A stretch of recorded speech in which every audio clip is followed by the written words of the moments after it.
également qu'il fait état d'un procès verbal dans lequel on attribue des propos à M. Kiridi Bangoura. M. Kiridi Bangoura qui revient sur les efforts qui ont été fournis, sur la volonté politique de Sekouba qui a permis une transition. Sa volonté politique qui a permis une transition et qui a permis de corriger les anomalies constatées entre les deux tours et qui s'est résumé en 24 points, lesquels 24 points ont été signalés par le RPG. Alors, il a parlé de ça et que le président Dadis, qui n'était pas candidat, s'il était candidat au moins à cette élection, il pouvait être tenté de se prévaloir de ces documents comme étant une preuve. Quelqu'un qui n'était pas candidat, en quoi cela pourrait être une preuve d'un quelconque complot. Vous allez rester avec nous pour comprendrez qu'il est en perte de vitesse. Vous allez rester avec nous pour une dernière question parce que le capitaine Moussa Dadis Camara a signé et persisté que vous êtes aux abois, vous êtes bouleversé et vous êtes orphelin de feu. Maître, réaction et Maître Silla, lors de sa prise de parole, il a essayé de démontrer que votre client n'a pas obtempéré, n'a pas collaboré avec la commission d'enquête nationale. Il part même jusqu'à puiser dans le rapport. Je voudrais juste vous dire que la commission d'enquête nationale est très claire. Elle dit qu'elle a été dans l'impossibilité d'entendre le président de la République. Cette impossibilité, c'est simplement indépendante. Vous savez qu'il a fait l'objet d'un assassinat. Il n'était plus indigné. Première chose. Deuxième chose, et je voudrais vous rassurer que le président Dadis, quand il a été invité par la commission d'enquête internationale, il a été le premier à être interrogé devant cette commission.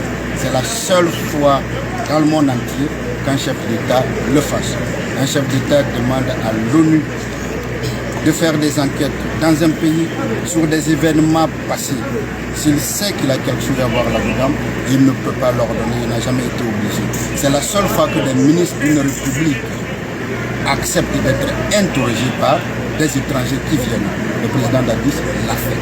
Vous comprenez que dans leur argumentation, malheureusement, qui ne pourrait jamais tenir, on a voulu vous faire comprendre que le président Dadis voulait faire supporter à l'autre la responsabilité de ce qui s'est passé et qui voudrait même l'arrêter. En réalité, voilà un homme, leur client, qui a été tout simplement invité par la commission et qui a refusé de partir.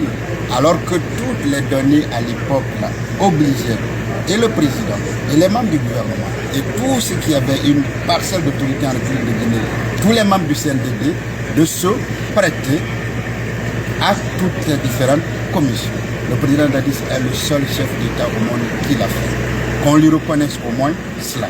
L'impossibilité dont on parle, je reviens là-dessus, c'est uniquement parce qu'il n'était pas en Guinée. Et on ne pouvait pas, pendant qu'il n'était plus là, l'interroger en Guinée. Si on avait voulu, on serait allé le voir, comme cela a été fait à cette demande par commission rogatoire quand on l'entendait à titre de témoin, mais également quand il a été inculpé sur la base d'un transport judiciaire international qui a permis aux magistrats de Guinée d'aller l'entendre. Il a été toujours volontariste, volontaire et il continue de l'être. Cette dernière question, très rapidement, pour Dadis, pour le capitaine je voudrais rapidement réagir en vous disant que vous avez vu les documents qui ont été exhibés par la défense de M. Dadis, qui datent du 30 octobre. La commission a été mise en place le 30 octobre. Les membres de cette commission n'ont prêté serment que le 3 novembre. Ce qui veut dire que depuis la commission de ces infractions à la date du 28 septembre, il a fallu attendre plus d'un mois pour que cette commission voie le jour, pour que cette commission commence à mener les enquêtes. Et pendant ce temps, le président Dadis avait effacé toutes les preuves. Pendant ce temps, le président Dadis avait restitué les corps sans autopsie. Pendant ce temps, le président Dadis avait fait nettoyer le stade qui constitue la scène du crime. Pendant ce temps, le président Dadis a fait mener toutes les opérations qui auraient dû être faites par des autorités judiciaires. Il a fait mener tout cela par la hiérarchie militaire. je vais parler y compris certains membres de son gouvernement qui formaient la commission de restitution des corps.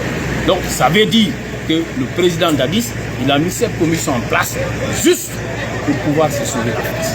Réaction très rapidement avant la dernière période. Vous voyez déjà la mauvaise foi, la vraie mauvaise foi.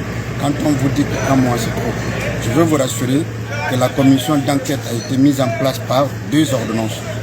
Et que la première ordonnance est du 9 octobre.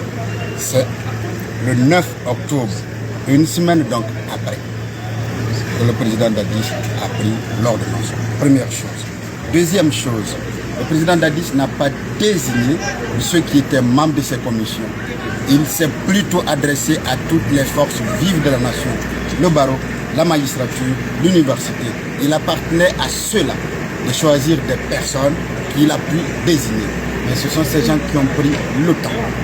Lorsque des événements se produisent le 28, lorsqu'un décret, une ordonnance est prête le 7 octobre, c'est déjà une précipitation. Pourquoi il l'a fait? Parce qu'il voulait que la vérité se manifeste dans cette affaire. Sur l'autre angle, et là encore la mauvaise foi, on vous dit que le président a effacé des preuves. Est-ce que vous avez vu le directeur du stade dans cette procédure? Le stade du 28 septembre a un directeur qui relève d'un ministre des Sports. Est-ce que vous avez vu le ministre des Sports ici? Non. Le stade ne pouvait être ouvert que par son directeur ou par le ministre. Mais comment voulez-vous que ce soit un chef d'État qui se substitue à un ministre pour venir effacer ou pour venir faire des choses liées à un stade? Là encore, c'est de la mauvaise foi. C'est tout simplement de la mauvaise foi. Je veux dire qu'il ne pouvait en être autrement dès lors que le président Dadis s'était érigé en procureur. C'est lui-même qui présentait la situation de ces dossiers. C'est lui-même qui indiquait les causes des cas de mort. Ça, ce n'est pas le rôle d'un président.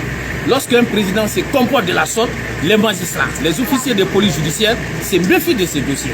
Et en raison de son comportement, de son attitude qui ne rassurait personne, lorsqu'il avait pris une première ordonnance, toutes les corporations, y compris les avocats, les notaires, toutes ces corporations ont refusé de siéger à cette commission parce qu'on sentait déjà que cette commission allait être sous le joug du président Dadis et qu'elle ne serait jamais indépendante. Merci à vous, maître, parce que je voulais me faire réagir par rapport à ces pics du capitaine qui estime que vous êtes aux abois. Nous ne sommes pas aux abois. Un avocat ne peut jamais être aux abois. Nous ne faisons que notre travail. C'est lui qui est poursuivi. C'est lui qui est sous le coup des poursuites pénales. Voilà. Merci. Donc c'est ça. Merci, maître. Oui, je voudrais juste réagir rapidement et vous faire comprendre que le président Dadis n'était pas en Guinée, il ne pouvait en aucun cas influencer les conclusions de la commission. Merci à vous. Je pense que ça répond à tout ce qui a été dit. Merci à vous.